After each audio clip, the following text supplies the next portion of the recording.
Everyone, my name is Alvin Diaz-Barriga, and today I'm going to be talking about mental health in fraternity communities and how culture with these environments can both help and hurt students.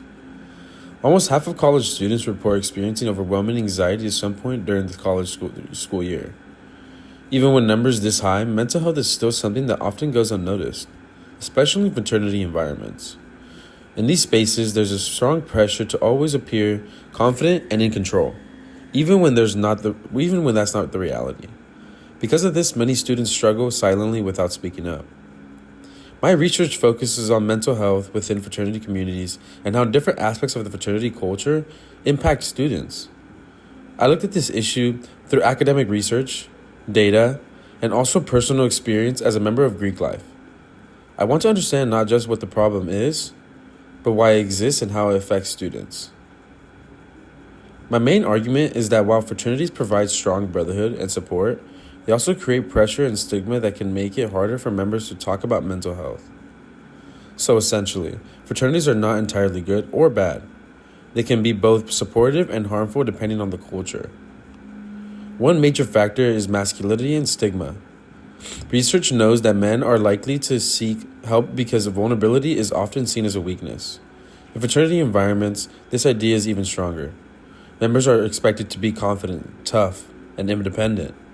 Because of this, many students avoid talking about their struggles, even when they need support.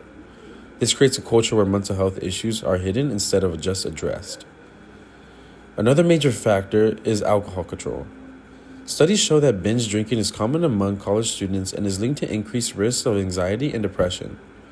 In fraternities, alcohol is often a big part of social life, which can make it seem normal or expected. While it may start as a social activity, it can also become a way for students to cope with stress. The problem is that this doesn't solve the issue. It often makes mental health worse over time. Social pressure always plays a big role. Students in fraternities often feel the need to maintain a certain image, whether that's being social, confident, or successful. Because of peer influence, people may act a certain way just to fit in, even if it doesn't reflect how they feel. This pressure can make it even harder for someone to open up about mental health struggles because they don't want to be judged. As a part of my research, I included primary sources like an interview and data analysis. In my interview with my fraternity member, he explained that he felt constant pressure to hide stress and anxiety so he wouldn't appear weak in front of others. I also looked at the data high rates of anxiety and binge drinking among college students, which supports the idea that these issues are widespread and often connected.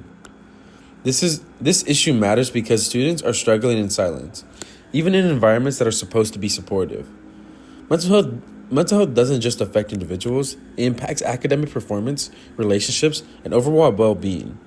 It also affects the entire campus community because the fraternity culture is very visible and influential. However, fraternities also have the potential to be a part of the solution. By normalizing conversations about mental health, encouraging peer support, and working with campus resources, these organizations can create a more supportive environment. Simple change, like promoting awareness and reducing stigma, can become a big difference.